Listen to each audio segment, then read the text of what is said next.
여러분 안녕하십니까? 코로나19 KBS 통합뉴스룸 5시 뉴스입니다.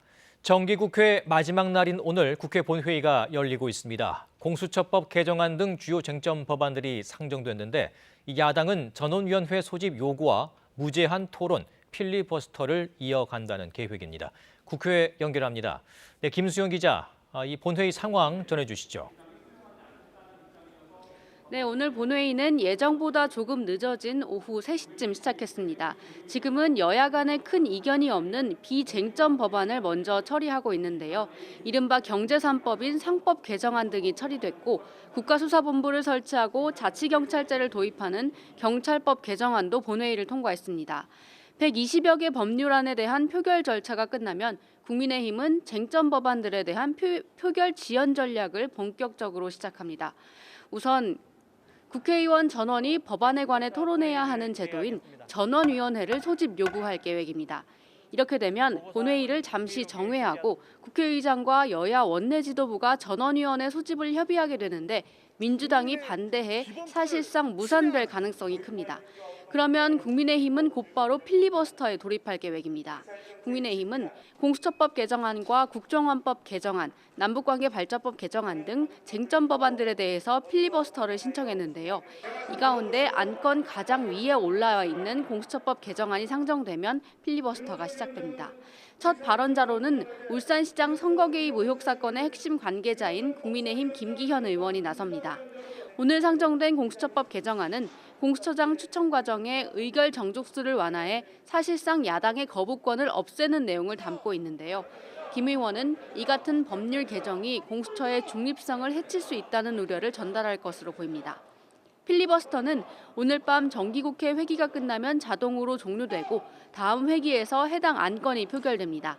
이에 따라 민주당이 내일 소집을 요구한 임시국회 본회의에서 공수처법 개정안이 처리될 전망입니다. 국민의힘은 임시국회에서 쟁점 법안 하나하나마다 최대 24시간씩 필리버스터를 하는 방안도 검토 중인데 이렇게 되면 앞으로 며칠 동안 본회의가 이어질 것으로 보입니다. 지금까지 국회에서 KBS 뉴스 김수연입니다. 코로나19 신규 확진자가 686명, 특히 수도권에서만 500명이 넘는 확진자가 나왔습니다. 정부는 수도권의 확산세를 반전시키는데 3차 유행 차단이 달렸다고 보고 방역에 총력을 기울일 방침입니다. 김범주 기자의 보도입니다. 서울 종로구 대형 음식점 파고다타운 관련해 27명이 추가로 확진돼 누적 확진자가 189명이 됐습니다. 음식점에서 추가 확진된 이들이 방문했던 노래교실과 가족 등을 중심으로 연일 20명 이상의 추가 확진이 이어지고 있습니다. 서울 용산구 소재 음식점 관련해서도 확진자가 5명 늘어 누적 24명이 됐습니다. 서울 중구시장과 강서구 댄스 교습시설 관련해 각각 7명이 추가 확진됐고 서울 성북구 뮤지컬 연습장과 관련해서도 7명이 추가 확진되는 등 다중이용시설 관련 집단 감염이 이어지면서 서울 내 신규 확진자가 일주일째 200명을 웃돌고 있습니다. 사회적 거리두기 2.5단계 효과가 빨리 나타나기 위해서는 시민들의 거리두기 동참과 환자 조기 발견을 위한 신속한 검사가 무엇보다 중요합니다.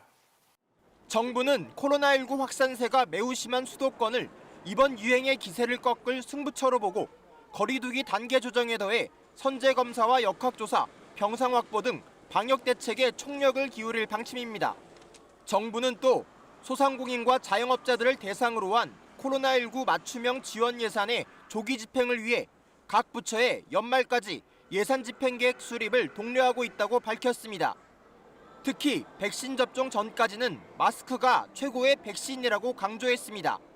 경기도 수원의 한 교회에선 확진자가 감염 전파 가능 시기에 예배에 참석했지만 교인 모두가 마스크를 써 확진자가 더 나오지 않았습니다. 방역 당국은 국민들이 마스크를 벗는 순간이 가장 위험하다는 점을 기억하고 먹고 마실 때는 말없이, 대화할 때는 마스크 쓰기를 철저히 지켜줄 것을 재차 요청했습니다. KBS 뉴스 김범주입니다. 최근 요양병원을 중심으로 확진자가 급증한 울산에 오늘은 한 중학교에서 학생 9명이 집단 감염됐습니다. 취재기자 연결합니다. 네, 이준석 기자, 학교에 대한 역학조사가 진행되고 있다면서요? 네, 집단 감염이 확인된 곳은 울산 남구의 한 중학교입니다. 어제 이 학교에 다니는 학생 한 명이 확진된 이후 울산시 방역당국이 전교생과 교직원 등 700여 명에 대한 진단검사를 벌였는데요. 오늘 오전 일부 검사 결과가 나왔는데 학생 9명이 양성 판정을 받았습니다. 어제 확진 판정을 받은 학생과 학교 안에서 직간접적으로 접촉했을 것으로 추정되고 있지만 감염 경로 등 정확한 역학조사 결과는 아직 나오지 않았습니다. 학생 9명을 비롯해 애초 확진된 학생의 어머니도 확진 판정을 받았습니다. 이로써 울산 중학교 관련 확진자는 모두 11명으로 늘었습니다. 아직 학생과 지인 등 99명이 검사 결과를 기다리고 있어 관련 확진자가 더 늘어날 가능성도 있습니다. 또 학원을 통한 감염도 우려되고 있는데요. 현재 울산시가 확진된 학생들의 동선을 분석하며 학원에 대한 역학조사도 벌이고 있습니다. 울산시 교육청도 확산 차단에 힘쏟고 있습니다. 울산 남구에 있는 전체 초중고교와 유치원 등 106곳을 비롯해 인근 지역인 울주군의 5개 학교, 유치원 1곳의 등교를 중지하고 원격 수업으로 전환했습니다. 또 학원 운영을 일시적으로 중단해 줄 것을 호소했습니다. 울산에서는 이달 초부터 요양병원 관련 확진자 110명이 발생한 데 이어 중학교 관련 확진자가 11명으로 증가하며 역학조사에 어려움을 겪는 것과 함께 병상 부족도 우려되고 있습니다. 지금까지 울산에서 KBS 뉴스 이준석입니다. 20일 가까이 두 자릿수 확진자가 나오고 있는 부산에서는 가족 모임을 통해 한꺼번에 8명이 코로나19에 감염됐습니다. 부산시는 당분간 가족 모임을 자제해달라고 당부했습니다. 강희슬 기자입니다. 부산에 사는 가족 8명이 코로나19 양성 판정을 받았습니다. 지난주 3대가 모인 가족 모임을 통해서였고 감염원은 아직 확인되지 않았습니다. 직원 4명이 확진된 한 회사에선 가족 접촉자 4명이 추가 양성 판정을 받았습니다. 오늘 부산 지역 신규 확진자 수는 모두 33명. 이 가운데 18명이 가족 간의 접촉을 통한 연쇄 감염입니다. 당분간 모임은 자제하여 주시기를 당부드립니다. 가족 간의 감염은 가족만의 문제로 끝나는 것이 아니라 학교, 병원 등 지역사회로 이어지는 확산의 고리가 될 수 있습니다. 또 동네 사랑방 공간으로 이용돼 관련 확진자가 18명이 나온 부산 남구의 한 떡방앗간과 관련해서도 1명이 추가 확진 판정을 받았습니다. 집단 감염이 발생한 서산구 학장성심 요양병원에서도 환자 확진자 4명이 추가돼 관련 확진자가 25명으로 늘었습니다. 장구 음악실과 관련한 추가 확진자는 4명으로 연쇄 감염이 2주 넘게 지속 중이며 관련 확진자도 160명에 달합니다. 집단 감염이 발생한 사하구 금융사무실과 캐디가 확진 판정을 받은 골프장에 대해서는 각각 접촉자 99명과 138명을 검사한 결과 다행히 모두 음성 판정을 받았습니다. 부산시는 감염 증가 속도가 조금 낮아졌지만 완전히 추세가 꺾이지 않은 만큼 오는 14일까지 예정된 사회적 거리두기 2단계 기간을 연장하는 방안을 검토하고 있습니다. KBS 뉴스 강예슬입니다. 윤석열 검찰총장에 대한 검사 징계위원회가 2차례 연기 끝에 내일 열립니다. 법무부와 윤 총장 측은 각각 내일 징계위를 앞두고 쟁점 사항 등을 정리하고 있습니다. 김민철 기자입니다. 법무부는 내일 오전 10시 반 정부 과천청사에서 윤석열 검찰총장에 대한 검사 징계위원회를 엽니다. 당초 징계위는 지난 2일 열릴 예정이었지만 방어권 보장을 위한 시간이 필요하다는 윤 총장 측 요청으로 4일로 미뤄졌다가 다시 10일로 재연기됐습니다. 윤 총장의 참석 여부는 아직 정해지지 않았습니다. 검사 징계위는 법무부 장관과 차관, 장관이 임명한 검사 2명, 장관이 위촉한 외부위원 3명 등 모두 7명으로 구성됩니다. 하지만 이번에는 징계 청구권자인 추미애 법무부 장관이 제외돼 6명이 심의를 하게 되고 과반수인 4명 이상의 찬성으로 징계를 의결하게 됩니다. 회의를 총괄하는 위원장은 외부위원 가운데 1명이 맡을 것으로 보입니다. 징계위에서 감봉 이상의 결론이 나오면 추 장관의 제청에 따라 대통령이 징계를 집행하게 됩니다. 윤 총장에 대해 면직이나 해임 등 중징계를 의결할 거란 관측도 나옵니다. 이 경우 윤 총장 측에서 징계에 불복해 징계 취소 소송과 징계 처분 효력 정지 신청을 제기할 가능성이 큽니다. 다만 내일 징계회의가 열리더라도 징계 여부와 수위 등이 바로 의결될 수 있을지는 미지수입니다. 윤 총장 측은 징계위 당연직 위원인 이용구 법무부 차관에 대한 기피 신청을 할 방침이며 검사 징계위원 2명에 대해서도 공정성에 문제가 있다고 판단되면 역시 기피 신청을 할 계획입니다. 또 이성윤 서울중앙지검장과 류혁 법무부 감찰관 등 7명의 증인신문도 신청한 상태여서 징계위가 하루로 끝나지 않을 수 있습니다. 사상 초유의 검찰총장 징계위를 앞두고 긴장감이 높아지는 가운데 법무부와 윤 총장 측은 윤 총장에 대한 징계 청구 사유 등 쟁점 사항을 정리 중인 것으로 알려졌습니다. KBS 뉴스 김민철입니다. 북한의 김여정 노동당 제1부부장이 최근 강경화 외교장관의 발언을 망언이라며 비난했습니다. 코로나 확진자가 없다는 북한의 주장을 믿기 어렵다고 한 국제회의에서의 강 장관 발언을 문제 삼은 겁니다. 강푸른 기자입니다. 대남 비난을 자제해오던 북한이 약 한 달 만에 입을 열었습니다. 김정은 국무위원장의 여동생 김여정 노동당 제1부부장이 나섰는데 강경화 외교부 장관을 겨냥했습니다. 강 장관이 지난 5일 중동 안보 포럼에서 확진자가 없다는 북한 발표를 믿기 어렵다고 한 발언을 문제 삼았습니다. More closed, very top-down decision-making process where there's very little debate. They still say they don't have any cases, which is hard to believe. 김여정 부부장은 강 장관이 망언을 했다고 비난했습니다.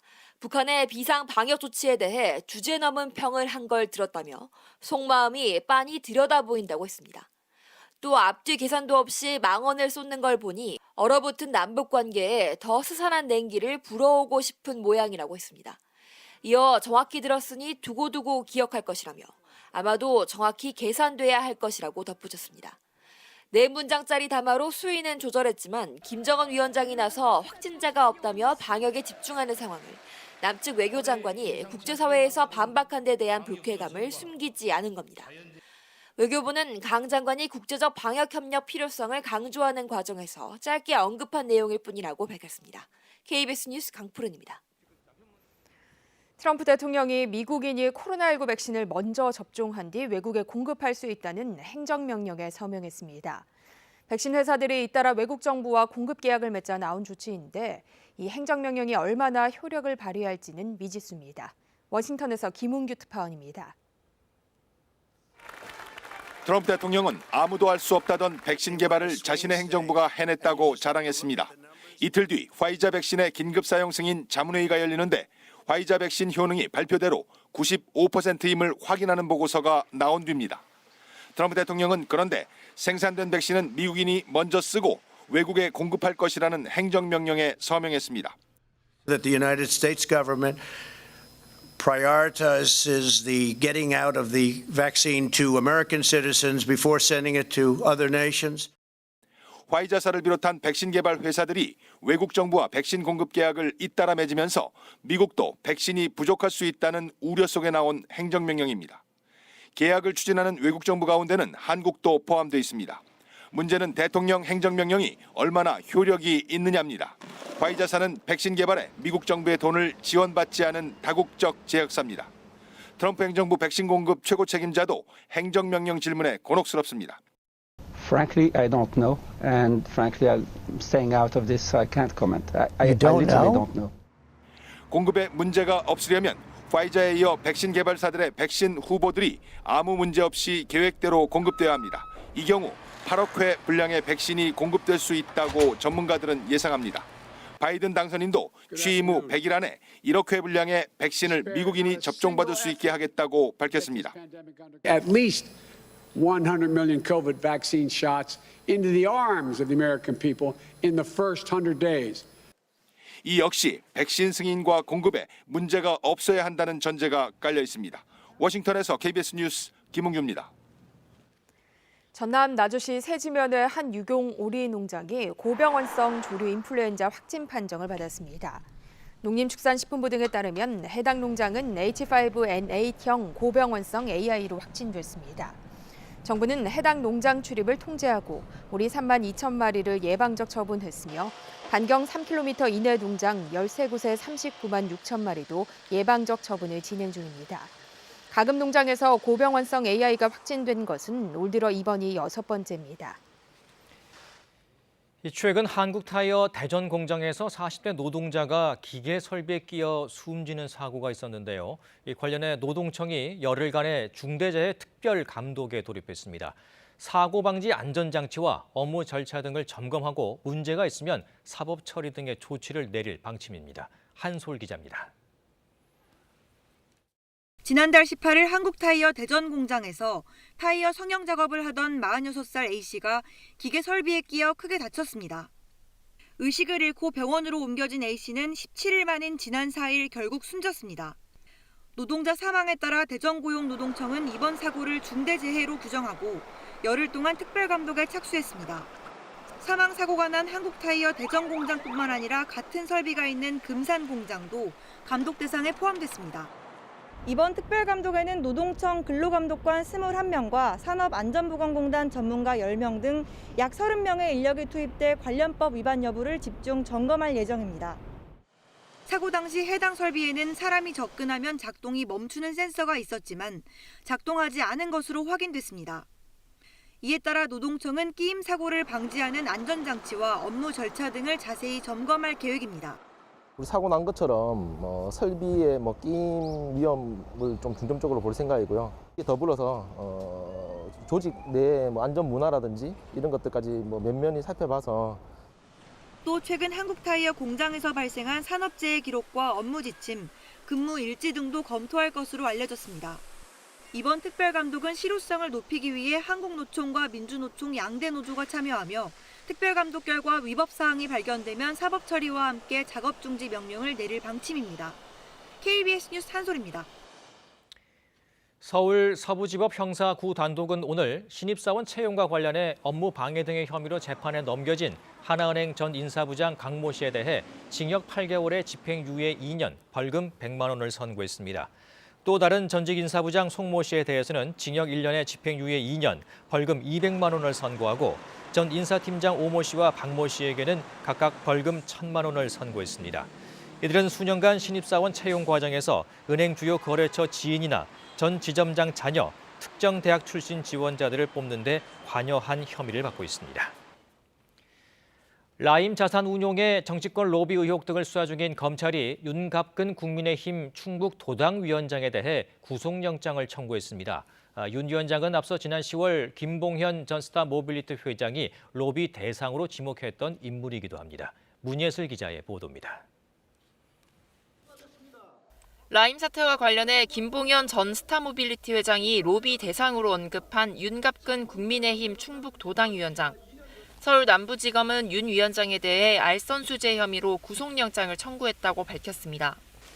윤 위원장은 김봉현 전 회장이 지난 10월 낸 옥중 입장문에서 로비 대상으로 언급한 인물입니다. 당시 김 전 회장은 검사장 출신 야당 유력 정치인 변호사에게 수억 원을 지급한 후 우리은행 행장 등의 로비가 이루어졌다고 주장했습니다. 또 이 같은 내용을 검찰과 면담할 때 진술했지만 수사가 진행되지 않았다고도 적었습니다. 이에 대해 검찰은 김 전 회장이 아닌 제3자로부터 관련 제보를 받아 이미 윤 위원장에 대한 수사가 진행 중이었다고 반박했습니다. 검찰은 이와 관련해 지난달 4일 우리금융그룹과 윤 위원장의 사무실 등에 대한 압수수색을 실시했습니다. 검찰 출신인 윤 위원장은 2015년부터 2017년까지 대구고검장을 지냈습니다. 윤 위원장은 앞서 KBS와의 통화에서 법률 자문을 하고 있는 회사와 라임과의 연결고리가 있어 이야기가 나온 것 같은데 제기된 의혹과는 무관하다고 주장했습니다. 윤 위원장에 대한 구속영장 심사는 내일 오전 10시 30분에 서울 남부지법에서 열립니다. KBS 뉴스 문예슬입니다. 중소벤처기업부는 오늘 코로나19로 어려움을 겪고 있는 소상공인을 위해 긴급 대출 지원에 나선다고 밝혔습니다. 매출액 등 소상공인 기준을 충족하고 세금 체납과 금융기관 연체 등 대출 제한 사유가 없는 개인이나 법인 사업자가 지원 대상입니다. 대출 한도는 업체당 최대 2천만 원이고 연 2% 고정금리에 대출 기간은 5년입니다. 신청은 소상공인시장진흥공단 홈페이지에서 가능합니다. 아파트 경비 노동자들의 처우 개선을 위해 공동주택관리법이 개정됐지만 55세 이상의 경비 노동자들은 여전히 고용 불안을 호소하고 있습니다. 특히 법의 허점을 악용하는 초단기 계약도 늘어났습니다. 이지은 기자입니다. 경비 노동자로 2년째 근무하고 있는 61살 이모 씨. 본래 업무인 방범과 감시에 더해 청소와 택배 접수, 주차 관리까지 맡고 있습니다. 해마다 계약을 갱신하다 보니 고용 불안에 억울한 일을 겪어도 참을 수밖에 없습니다. 일자리가 없다 보니까 사람은 넘치고 일단 벌을 먹고 살아야 되는데 잘못도 아니지만은 그걸 왜 이런 식으로 따지면 자기 그만두게 되면 어디가 벌을 먹고 삽니까? 대구 지역 경비 노동자들이 이 같은 고용 불안 사태를 규탄하는 기자회견을 열었습니다. 지난 10월 입주민 갑질 방지와 고용 안정 등 경비 노동자 처우 개선을 위한 공동주택 관리법이 개정됐지만 관리비 절감 등을 이유로 경비 노동자를 해고하거나 초단기 근로계약을 맺는 일이 여전히 반복되고 있다는 겁니다. 만 55세 이하의 노동자들만 보호하기 때문에 고령의 경비 노동자는 그 법에 의해서 보호받지 못하고 있습니다. 그래서 3개월, 6개월 초단기 근로계약으로 여전히 해고가. 서울과 경기도 등이 경비 노동자 인권 보호 조례를 신설하는 등 대책 마련에 나섰지만 대구시는 실태 조사조차 하지 않고 있습니다. 물론 시에서 경비 노동자들을 위해 가지고 노력은 해야 되겠지만 이게 사실상 아파트 관리 조치하고의 그런 문제거든요. 채용대에서는 이제 법에도 명시할 수가 없는 사항이거든요. 사회적 문제로 떠오른 경비 노동자들의 열악한 근무 환경. 얼기설기 짜인 대책 속에 경비 노동자들은 여전히 혼란스럽고 힘든 연말을 맞이하고 있습니다. KBS 뉴스 이진입니다. 정부가 한 해 2천억 원이 넘는 예산을 투입해 맞벌이 가정 등의 돌보미를 보내주는 아이돌봄 서비스를 시행하고 있는데요. 그런데 정작 일선 지자체에선 이 예산을 반납하는 사례가 속출하고 있습니다. 어찌 된 일일까요? 하초희 기자가 취재했습니다. 만 12살 이하의 자녀가 있는 가정에 정부가 돌보미를 보내주는 아이돌봄 서비스. 지난해 강원도 양구의 경우 국비 5억 원을 받았는데 절반도 못 쓰고 남은 돈은 반납했습니다. 대부분 지역이 상황이 비슷해 전국의 지방자치단체들이 국비 지원액의 23%, 500억 원 이상을 반납했습니다. 시도별로는 강원도가 37.2%로 가장 높고 충남과 부산, 경남도 불용액이 각각 30%가 넘습니다. 지원 대상자는 줄었는데 예산은 급증했기 때문입니다. 지난해 돌봄 대상 어린이는 570만 명으로 1년 전보다 10만 명이 줄었습니다. 그런데 국비 지원금은 2,240여억 원으로 2배나 늘었습니다. 실제 쓰일 돈보다 많은 예산이 배정되다 보니 일부 지자체는 연초부터 국비를 반납하기도 합니다. 재정 자립도가 낮은 자치단체들로선 쓰지도 못할 예산을 묶어놓는 게 부담됩니다. 국비 예산이 많이 배정이 되면 매칭되는 지방비 또한 많아질 수밖에 없습니다. 따라서 정말 필요한 사업에 예산을 사용하지 못하는 문제점들이 있고요. 정부는 소극적인 정책 수행 탓이라고 반박합니다. 저희가 그 지자체에다가 조금 더 도전적인 목표를 제시하는 것도 있고요. 정책 편성이 필요하다라고 이렇게 생각을 하고 있는 것이고요. 올해 아이돌봄 대상자는 556만 명으로 지난해보다 2.5% 줄었습니다. 하지만 정부의 돌봄 예산은 2,439억 원으로 오히려 지난해보다 또 8% 늘려 배정했습니다. KBS 뉴스 하추입니다. 대기업 지배주주나 경영진을 감시하고 견제하기 위해 이사회에 사회이사 제도를 두고 있는데요. 하지만 대부분의 안건이 원안대로 가결되면서 여전히 거수기 역할만 하고 있는 것으로 드러났습니다. 이승훈 기자입니다. 올해 공시대상 기업 집단 상장사의 사회이사는 모두 860여 명, 전체 이사의 절반이 넘습니다. 사회이사의 이사회 참석률도 96.5%로 최근 5년 사이 가장 높습니다. 하지만 감시와 견제 기능은 의문입니다. 지난해 5월부터 1년 동안 상정된 이사회 안건 6,200여 건 가운데 사회이사의 반대로 제동이 걸린 안건은 31건, 전체의 0.5%에 불과합니다. 특히 총수일가 일감 몰아주기 규제와도 연관된 대규모 내부거래 안건의 경우 한 건을 빼고는 모두 원안대로 가결됐습니다. 거수기 논란을 피해가긴 어려워 보입니다. 지배주주나 경영진을 견제하기 위한 제도적 장치의 양적 확충에 비해서 운영 실태 등 질적 측면에서 여전히 개선될 부분이 많이 있는 것으로 나타났습니다. 이런 가운데 회사 경영에 영향력이 큰 총수 일가는 여전히 이사 등재를 꺼리고 있는 걸로 조사됐습니다. 총수가 있는 51개 대기업 가운데 총수 일가가 이사로 등재한 회사의 비율은 16.4%로 지난해보다도 더 줄었습니다. 총수 일가가 권리만 챙기고 법적 책임은 피하려 한다는 비판이 나오는 이유입니다.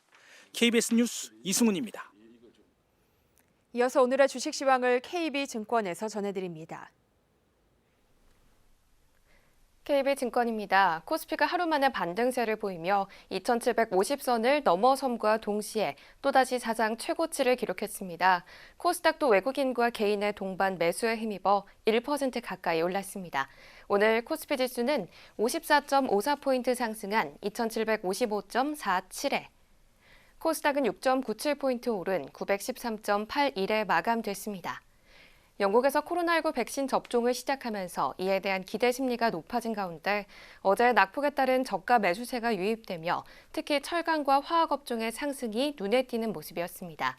소폭 오름세로 출발한 코스피는 외국인과 기관의 동반 사자로 상승폭을 키우며 2% 넘게 상승했습니다. 삼성전자와 SK하이닉스가 각각 3%와 4% 넘게 오르면서 역대 최고치를 경신했고 포스코케미칼도 수조 원대의 2차 전지 공급 계약 체결 가능성에 16% 가까이 급등하며 사상 최고가를 기록했습니다.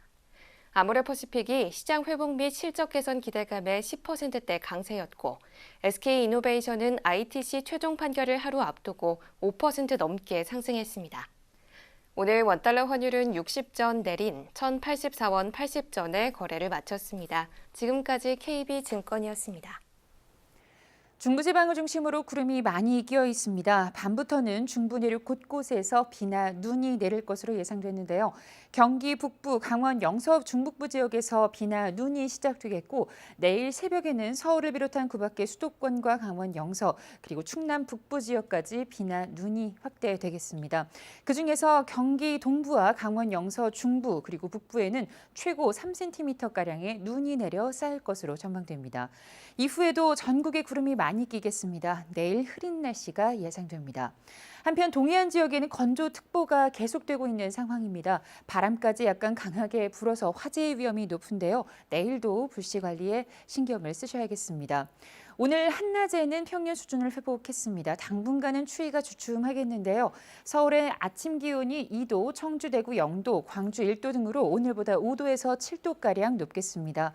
낮 기온도 서울이 8도, 청주 10도, 대구 12도까지 오르면서 오늘 낮보다 2, 3도 정도 높을 것으로 전망됩니다. 바다의 물결은 전해상에서 잔잔하게 일겠습니다. 일요일에는 전국에 비나 눈이 내리겠고 다음 주 월요일 기온이 뚝 떨어지겠습니다. 기상정보였습니다. 코로나19 통합 뉴스룸은 7시 뉴스에서 이어집니다. 시청해주신 여러분 고맙습니다.